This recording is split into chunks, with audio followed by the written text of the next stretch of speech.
Hello students, I had a couple of questions about how to use Blackboard Collaborate, how to communicate with your study groups, etc. And so let me go over a couple of those things. First, let's go over to course content and look at that assignment in detail. So it's over in, of course, Unit 3, and now I'm clicking into Unit 3. Here I am, and the activities, of course, are on the bottom. You are right here. This is the template that you're going to submit. Each person submits a template with the information. That way, if you have one person in your group that doesn't do what they're supposed to do, you don't have to worry about your grade or anything. So I am opening this file, and this tells me all about the assignment. Okay, you need to meet at least 3 times during the weeks of Unit 3. I'd like you to meet more. And to meet, you can use Blackboard Collaborate.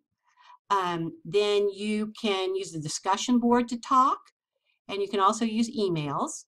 And then in your first meeting, each group member should come up with suggestions about what you could do in your topics. And then you're going to submit a reflection assignment about what is going on. Choose one option to join. Mine is the procrastination group, and we better get started pretty quickly here. And these are kind of activities that we might suggest. We might say, hey, I saw this great article. Why doesn't everyone read this article and we come back and discuss it? Or we can invite a psychologist to discuss academic procrastination with us, or any kind of number of activities that we can kind of generate as a way to discuss the topic. It's really a discussion group is what we're trying to facilitate here.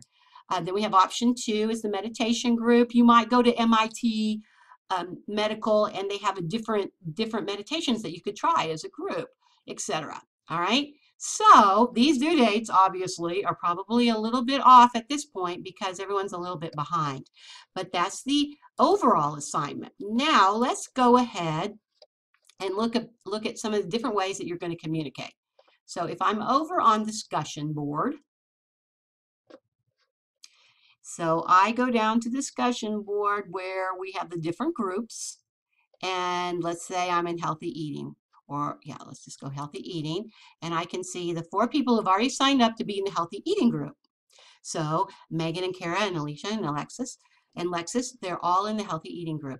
So they can choose just to, like, I could post on Megan's thread here, and it says, hi Megan, this is Maureen, and I'm also in your healthy eating group.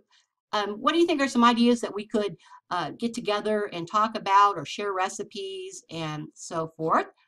And so we could communicate that way. I can also communicate by email. So how do I get the student's email? Go to Tools. And if I scroll down, I see Send an Email.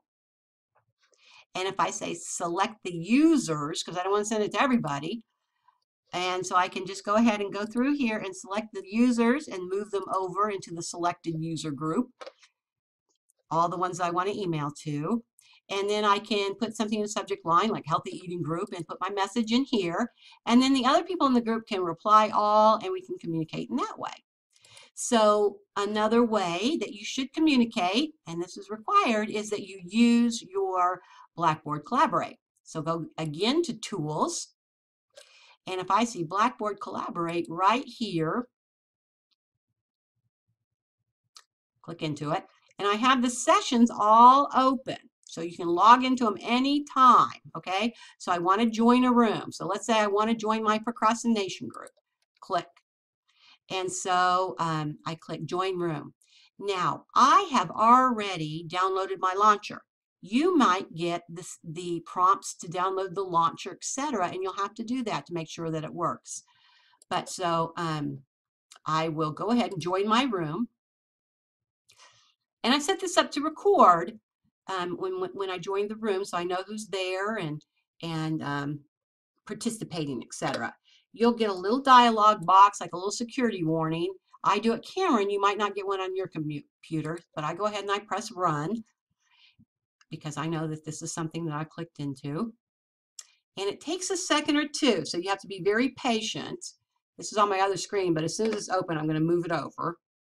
Recording in progress. So here we are, and you can just use the camera and the microphone that's on your laptop. Now, I have to make sure that I press the talk button so they could hear me on the other side. I press the video so then the people can see me. And then I see who's in the room right here and make sure I get everybody their permissions to be able to speak and come into the room. And we can talk to each other. Whoever's talking, that's the face that will come up and you'll see. So there we are right there. And then you can click out of the session. So you can set up by email or just on your discussion board when you can meet. It's going to be difficult to find a time when everybody can meet at once. So sometimes maybe the groups have to split up a little bit, but just do your best. That's all I can ask is that you do your best. So hopefully that helps you a little bit. We'll continue to work on this. If we're a little late on the due dates, we cannot worry at this point because, we can have tech issues. We're busy. There's a lot going on, etc. All right. So try it and see what you think.